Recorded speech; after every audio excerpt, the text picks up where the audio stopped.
তো রথযাত্রার সকলকে অনেক অনেক শুভেচ্ছা ও ভালোবাসা জানিয়ে আজ আবার একটা ছোট্ট মিনি ব্লগ তোমাদের সামনে শেয়ার করব।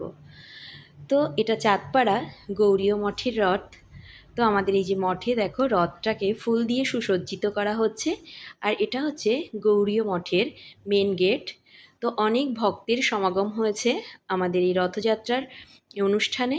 তো দেখো এই যে রথটা থেকে যে রশ্মিটা, এই রশ্মিটা ধরে সবাই টানবে, আর এখান থেকে গৌরীয় মঠ থেকে তো টেনে নিয়ে যাওয়া হবে মাসিবাড়ি, সেটা চাঁদপাড়া বিয়মপল্লীতে।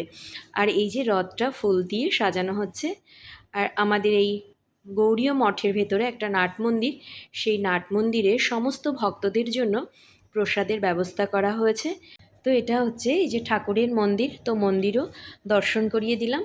তো এবার এই যে দেখো নাট মন্দিরের সমস্ত ভক্তরা এখানে সারা দিন প্রসাদ গ্রহণ করে।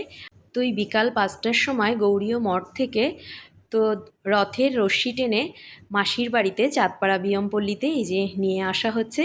তো আমিও রথ টেনেছি, দেখো ভীষণ আনন্দ করে রথ সবাই একসঙ্গে রথ টেনে নিয়ে এসেছি। তো চলো আমিও দেখলাম, তোমাদেরকে একটু দেখানোর চেষ্টা করলাম। ভালো লাগলে অবশ্যই পাশে